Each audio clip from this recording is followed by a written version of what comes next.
আসসালামু আলাইকুম বন্ধুরা। তো আমাদের ফ্রিজ এনেছিল, তো তার ফ্রিজটা আনবক্সিং করার পর তাই কোম্পানির কাছে ফোন করেছি, ফ্রিজ আনবক্সিং করা হয়ে গিয়েছে। এবার ওরা না বলছি আনবক্সিং করা যাবে, ওরা বলছে না একটু হাত লাগাবে না।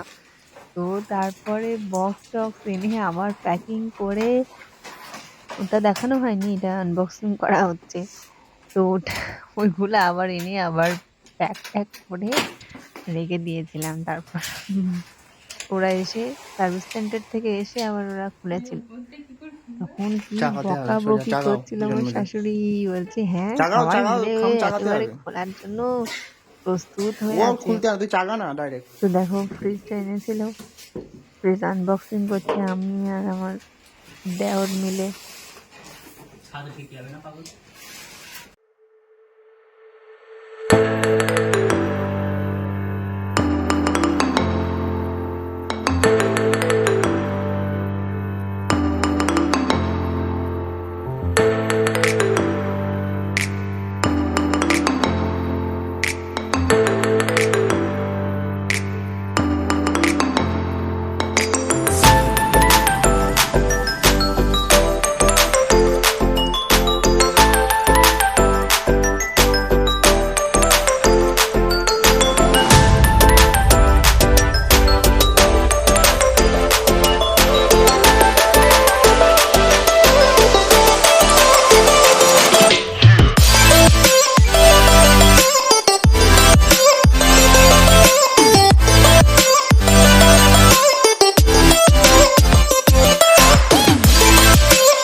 আমি আবার বেশি মাতবাড়ি, ফ্রিজের দরজা খোলা হয়ে গিয়েছে আমার।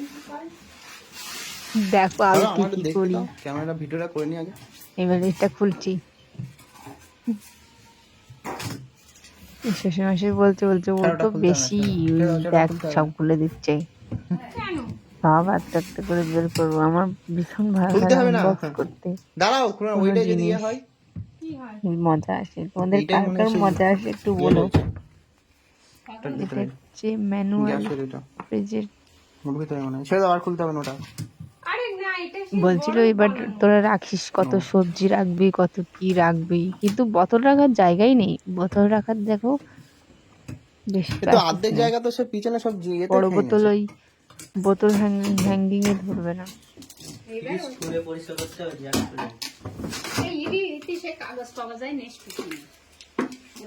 আমার শাশুড়ি বলছে ওখানে পেপার পাওয়া যায়, নিয়ে আসতে। তোমরা বলে ওখানে পেপার লাগানো যায় কি? আমার শ্বশুর শুয়ে আছে, দেখো কিভাবে। আর আমার শাশুড়ি আছে, দেওর আছে, আমার স্বামী আর আমি। এখনো ছোট্ট সদস্য আসেনি, অনেক বছর মানে 2-3 বছর আগের ভিডিও এটা। ছোট্ট পুচকি আসেনি। এটা ফ্রিজের ওই আইস ট্রে, ওটা খুলছি আমি। মাতব্বার দেখো কিরকম, নিচেরটা কিচ্ছু নেই, বড় ফ্রিজে পানি বোতল রাখার জায়গা থাকে না বেশি। কোথায় তুমি ওইটা রাখতে হবে।